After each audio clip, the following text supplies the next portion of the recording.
second video about American ingenuity, the ingenuity of American people, and this is going out to car guys and hot rod guys.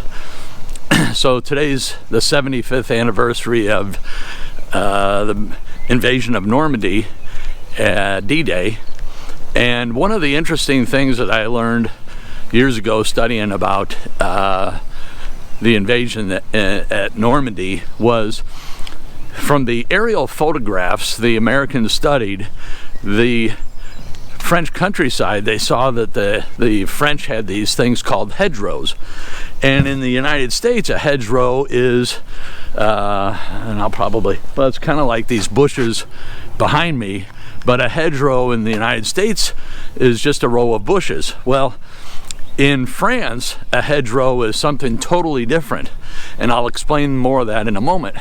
But what happened is the Americans are looking at these aerial photos, and they're pointing out these farmers' fields, and they're asking, tell me more about this. Oh, that's a hedgerow. Okay, and then we gloss right over it. And they never got the true story until they got there. And what's interesting is the hedgerows in France have been built up over hundreds of years, where they would take the branches of these hedges and weave them in and out, and then dirt would pile up, and anytime they came across a rock in the field, they'd pitch it into that hedgerow, and so these things built up rather high. So the Americans invade Europe at Normandy, France, and they've got finally they get the Sherman tanks on land.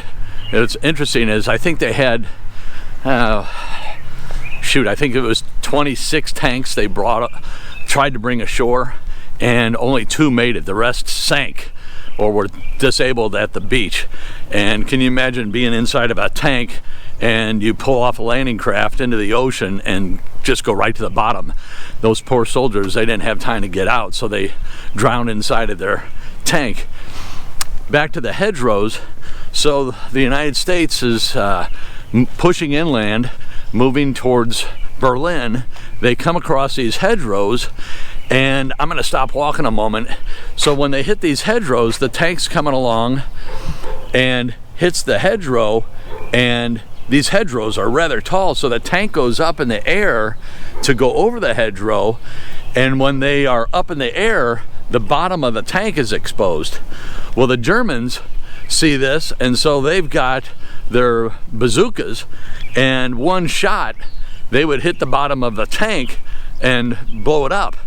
And the Sherman tank got the nickname the Ronson lighter. The reason they called it the Ronson lighter is because it lights the first time every time.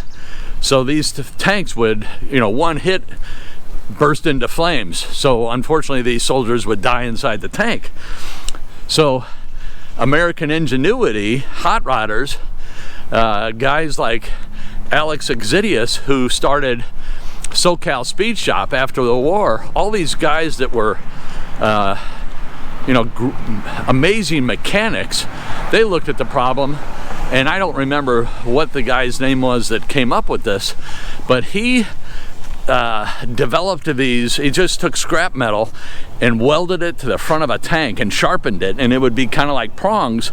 So when they would hit the hedgerows, they would stick in, and then as the tank rose up, they would pull out the hedgerow so they could drive over it, not exposing the bottom, not exposing their weakness. And so then they had armor plates, so when the Germans would shoot the bazookas, it would bounce off the tank and they were able to advance.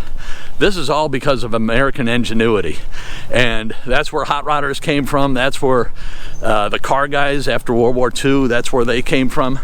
So I just wanted to take a moment and point that out. I think that's really kind of an interesting side story about D-Day, and it's also a little side story about car guys and hot rodders. Thanks again, have a great day, and I'll see you tomorrow.